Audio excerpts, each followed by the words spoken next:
What's good, YouTube? Quinn Wade Basketball Analysis coming to y'all with a quick video. Today we're going to talk about Dwight Howard getting traded to the Brooklyn Nets. And this is a trade that everybody basically know at this time. I'm going to be a little late, but obviously it's a good trade for um, Charlotte because Mitch Kupchak came to this roster, came to this team, knowing that it's gonna take a while. It's gonna be take a while to rebuild this roster because they got a lot of bad contracts. Plus, they really don't have any young prospects or young promising people really on this roster. Dwight Howard, to me, played a decent season last year. He was able to have fun playing basketball. He was able to post up. He was able to shoot jumpers. He was able to do a lot of stuff that other teams wouldn't allow him to do because all they want him to do is rebound and block shots, just be a rim running center. And Charlotte allowed him to be more free and enjoy the game. So, even though that he wasted a season in Charlotte, he still was able to give them 16 points, 12 rebounds, 1 assist, 1 block, 57% from the free throw line, 55% from the field. And it wasn't his best season. Obviously, he's not the player that he used to be, especially after he had back surgery and went to LA. His career basically went in turmoil. He never really recovered. He could never really dominate like he used to. He lost some of his explosiveness. He couldn't really he only could really just dominate on the rebounding end. Some games he'll get you 30, some games he'll get you 25 to 30. But after he had that back surgery and after he went to a limited role in LA when they didn't want him to get as many touches or post ups, they just want him to focus on being basically a DeAndre Jordan and a Clint Capella.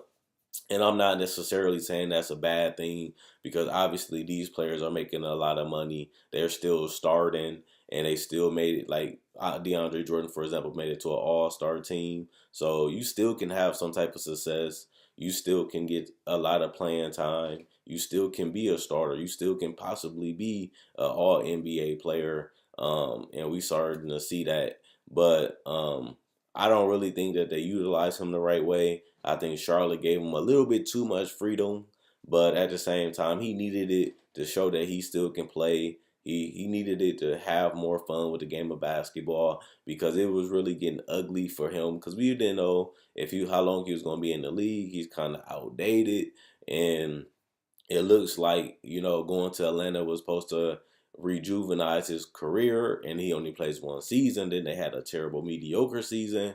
Next thing you know, he's already getting traded to Charlotte, and then he goes to Charlotte for 1 year, has fun, be himself, and next thing you know, he's traded again. And this is not a good look for Dwight Howard to literally get traded to 3 different teams in 3 years. So I don't know what's going on. Maybe they don't like him. I know why Charlotte did it because they need to rebuild. Mitch Kupchak to me is one of the better GMs in the league, and it's good that Charlotte has him because honestly and truthfully, Michael Jordan didn't know what the fuck he was doing. He ain't drafting nobody good. He had a couple lottery picks the last couple years. Only one that he really hit was good was Kemba, but Kemba is not a franchise player and a superstar personally to me either. So he just got a good starter, and it's not that bad to get an all-star in worst case scenario. That's why I'd rather get him credit. But Kid Gilchrist wasn't good. He made the Jeremy Lamb trade. He's not that good. He made the Nicholas Batum, and then he overpaid Nicholas Batum because he couldn't find nothing better. He keeps getting injured. He was already injury prone in Portland, and he signed him to that big deal, and he kept getting major injuries, and now we see that he can't shoot. So they didn't really get that 3-and-D guy or that 3-and-D playmaking guy because he never plays enough games, and he can't really space out the floor with the three-point shot. He continues to get to the lane. He doesn't even get to the lane anymore. He lost a lot of explosiveness. And like I said, the best thing that happened that season was basically Kemba and Dwight pick and roll. And it wasn't dominating. It wasn't the most it was good enough for them to have something to go to, but it wasn't that 1-2 punch or it wasn't the answer to solve all their problems. Dwight, he has to figure out what he wants to do with his career, because right now he's allowing people to, you know, not he don't have leverage in these conversations. Because why would I want to go to Brooklyn? I understand why Brooklyn would do it, to get that cap relief. Let's take Dwight Howard on, and his contract is up, and then next thing you know, you get the cap relief. Same with Damari Carroll. Same with a guy like Mozgov. We'd take a bad contract, um, to basically get that cap relief. And I just really don't know what's going on with Dwight Howard. I don't really have too much to say, but it's really not a good look. Especially at 31, you want to be chasing titles or trying to make an impact on a great team, and going to Brooklyn not going to allow him to do that. Um, this is what we didn't expect in 2011, 2012. They trading the 40th and the 45th pick for Dwight Howard, and um, yeah, and Dwight Howard is gonna give them. This is just depressing. uh, this is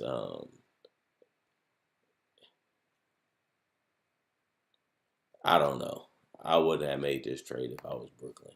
Um, to me, Dwight Howard is not going to make a difference. People not going to go to Brooklyn for Dwight Howard. Dwight Howard is going to be a free agent, I think, in 2019. So,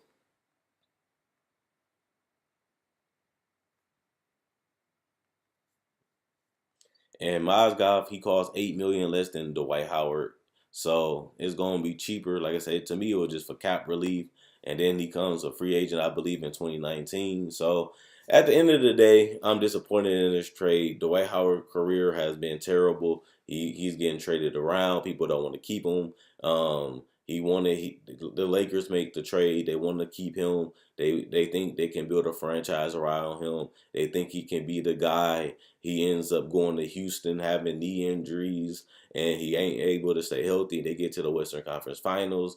Next thing you know, he looks to go to Atlanta to rejuvenate his career, and it didn't really happen. Now he's just a journeyman at this point.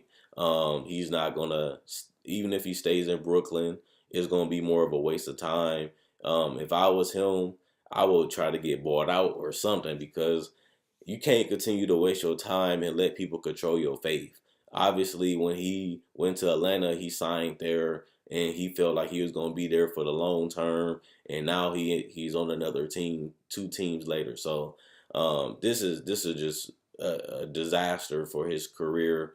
To even go to Brooklyn, knowing that they're not going to be winning the championship, knowing that they're not going to be competing in the Eastern Conference, and even if they are, you're not really going to be winning a championship in Brooklyn. And I doubt when he becomes a free agent that this is going to be a destination he wants to stay in. Yes, Dwight Howard is not 35, 36, 37 years old, but if you're going to be able to get traded, you want to at least get traded to a team that can possibly win a championship. And this is not one of those teams. And even though Brooklyn only gave up the 40th and the 45th pick, and they was going to have to make roster space to get these two picks anyway, and they might not even want to pay these players anyway, and they're going to save $8 million this season, and then he's going to become a free agent anyway. So at the end of the day, I don't really play too much into this. This is, to me, it's smart for Charlotte to get 2 second-round picks with a GM like Mitch Kupchak to get Michael Jordan in check. Um, I think that definitely matters to me, knowing that we have to rebuild for the future. So if they can find a way to take these picks and try to get off Nicholas Batum contract, um, I can definitely see them quickly doing that. And um, they gonna need to find some way to get rid of Nicholas Batum. So I don't even see Charlotte really keeping those two picks unless they willing to eat that contract for another year. Plus, honestly, Charlotte is a team too that they was only a couple $1 million away from really being in luxury tax hell, and that's paying that over. I mean, getting over the tax, you have to pay double the money. So that's another reason why you get rid of Dwight Howard, is so that you don't have to worry about getting hit by that luxury tax.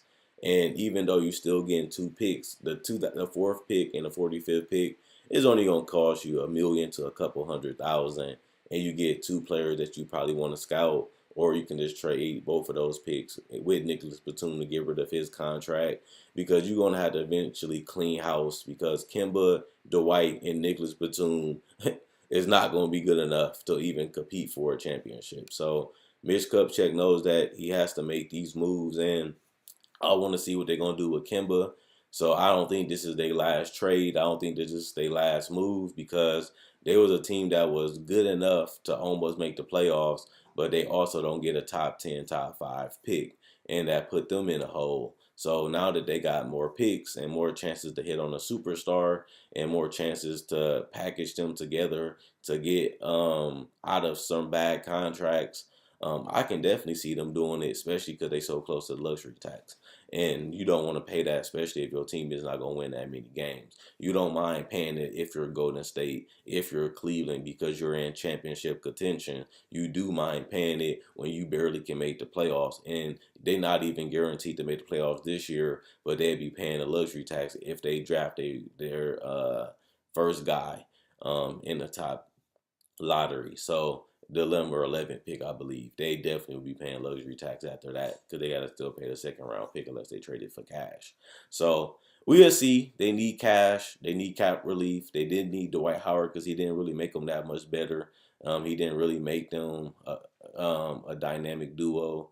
And now we got to wait and see what they do with Batum and Kemba. Hopefully they can accumulate some more picks and try to rebuild through the draft, because no big name free agents really want to go to Charlotte. So the best way to do it is try to draft a superstar, and you need as many picks as you can to either trade for one when they become available, or be able to give the best prospects and assets, which is the young and up and coming promising players. And the only way you can really get those is through the draft. And when you get them, you accumulate them, try to get the best talent available, try to get an identity. So even if you can't trade for a superstar, and you already know in Charlotte that it's hard to get a superstar through free agency, you're going to have to try to rebuild through the draft. So hopefully they can figure out who they want. Maybe they already know who they want. That's why they made the trades.